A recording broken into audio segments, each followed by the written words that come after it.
So the car is finally painted.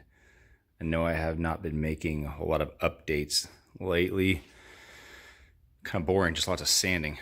Uh, Basically started in November prepping to paint this thing and just finished it this weekend.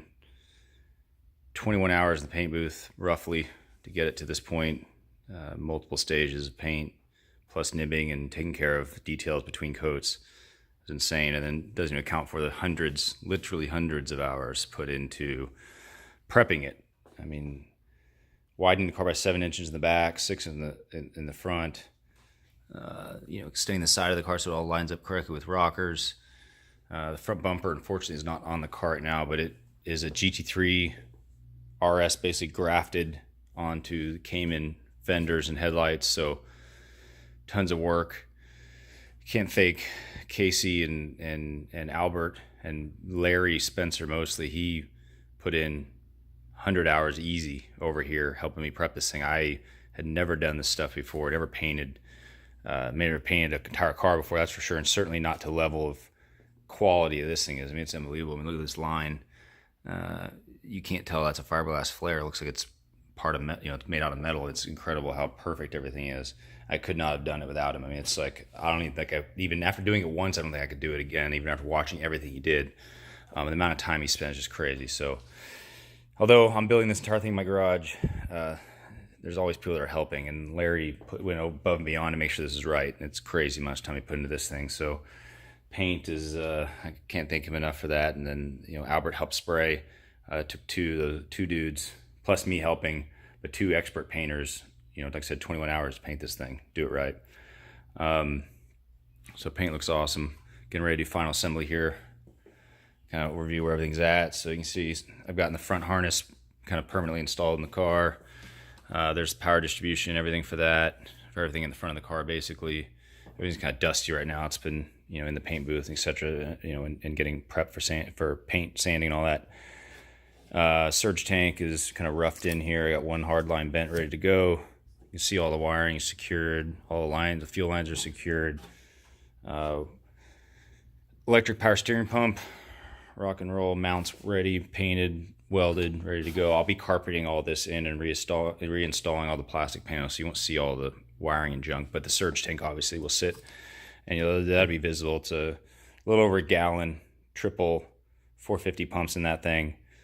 By doing this, I should have no fuel starvation problems ever. I mean, having a gallon and a half extra fuel all around the sump is like basically no fuel problem. That's one of the number one things blow up motors, no fuel. So anyway, all the fuel lines are routed.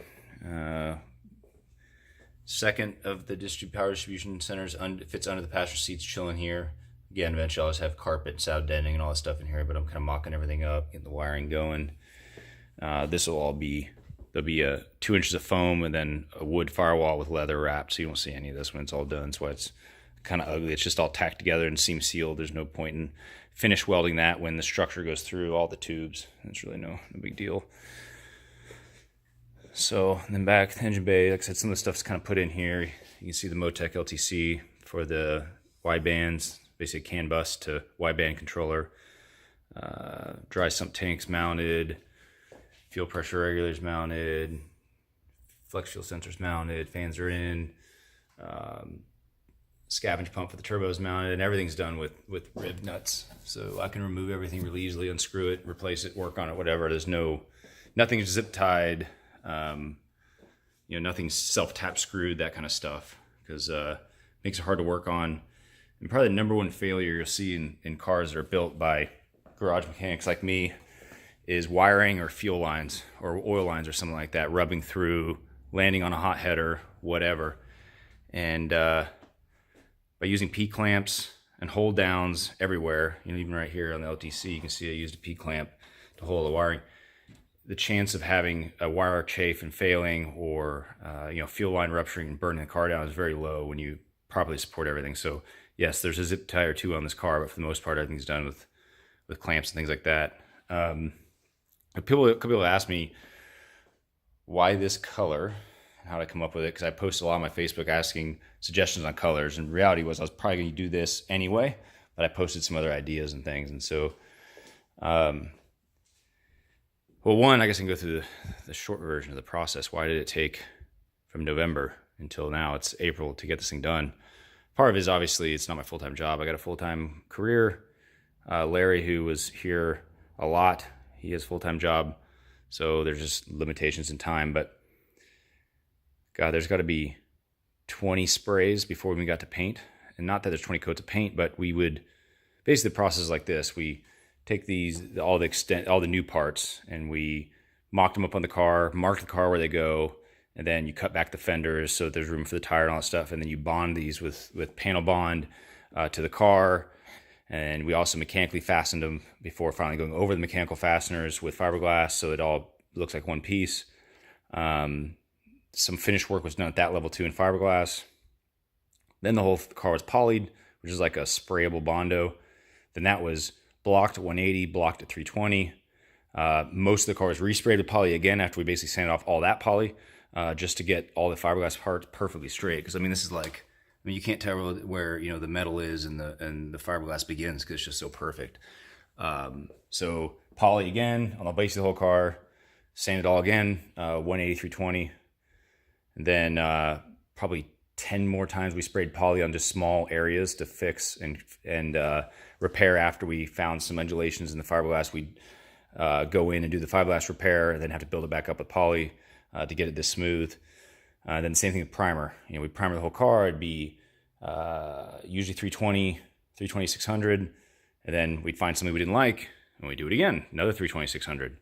Then another 320, 600, and then paint it again, another 320, 600. So lots and lots of coats of primer, only to sand it basically all off except for little spots here and there. And I learned way more than I ever want to know about blocking a car, which is basically sanding with varying durometer rubber blocks. And I said I am no means an expert. I just did what Larry told me, and it worked out obviously.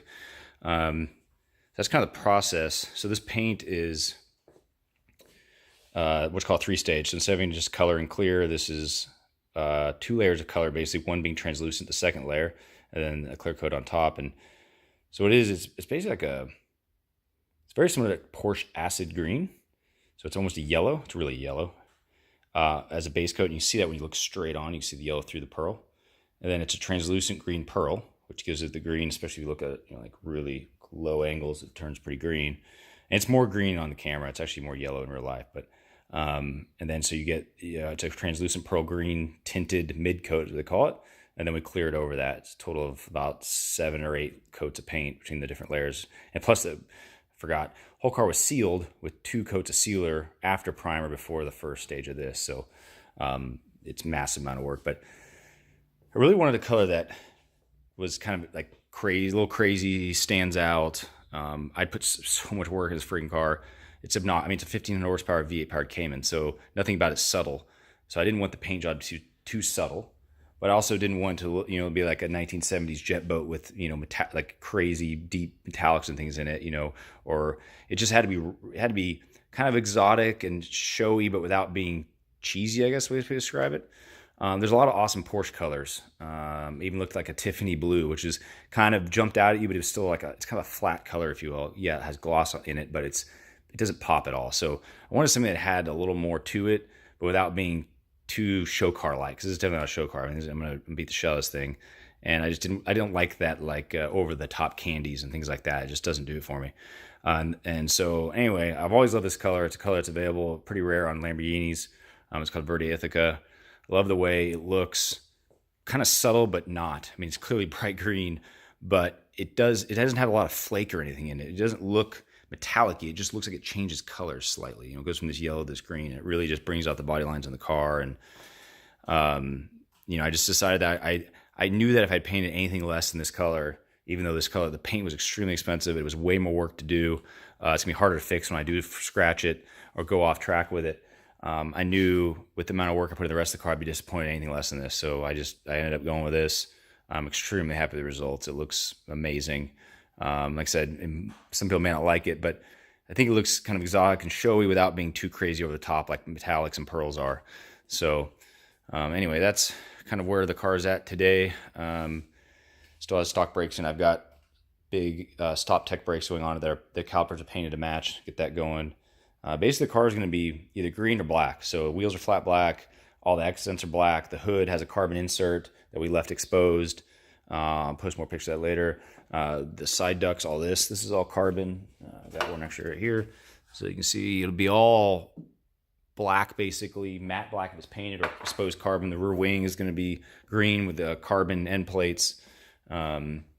Exhaust tips will be flat black. Trim around the exhaust will be flat black. Trim around the lights will be flat black. Basically, the car will have no chrome, no silver. It's just going to be flat black and green. Engine bay, obviously I glossed everything, painted it with clear coat black. And then all the parts I added on, I had powder coated in like a wrinkle kind of matte finish, black, to have some contrast but still be dark. All these wiring harnesses will get hidden when I'm done and loomed. But and then the charge piping is silver, just to kind of match some of the fittings and stuff. So I used silver in a couple different places. But the car, even though, like I said, my goal was I want it clean. I don't like gaudy looks, and it's hard to do that when you paint it green. But I think with the subtleness of how crazy this color is, it's not really metallic. It's just kind of light pearl. And then everything else being flat black, I think it's going to hopefully be subtle yet in your face. You won't miss it, but it won't be gaudy. Anyway, so that's it for now. Gonna start. I got a trip for the rest of the week. Maybe within a week or so. Then I'm gonna start. I got one more harness to build for the right rear of the car. Basically, I'm building it in sections. I have a front harness which is installed, and I have a mid harness which I haven't done yet because it goes to the dash and some other stuff. And then I have two rear harnesses. One down the left side, which I've already built. It's not in the car because I took it back out. And then the right harness to go on the right side. And that way I can easily repair something if I damage it, or if I need to diagnose a problem, it's really easy to test each harness because it's all separate, pulls right out. It doesn't like run through the whole car. So I got to finish that one harness. It's actually being built right here. This is a harness going together. This is, you can see there's a CAN bus line because it's twisted pair. So this is the harness that go down the right side of the car. I got to finish up. But get the motor. There's a motor been hiding under this bag for quite some time. Get the motor in. I'd say the car should be running in about 30 days, maybe 45. Probably driving maybe 45. And then I'm going to dyno it, get all the bugs worked out because I'm sure I screwed up some stuff, and then start on the interior. Plan is like full, super nice interior, leather wrapped, Alcantara dash. I have a custom steering wheel I'm making that's going to be super trick with boost control and stuff built in the steering wheel. So it's going to be like I said, it's going to be a real street car. It's not a race car. Anyway, thanks for checking this out. Keep an eye out. I will try to post some more videos, but every time I think about making a video, I end up just plowing away and working on the car instead of making a video. So I'll try to do better. Anyway, thanks again.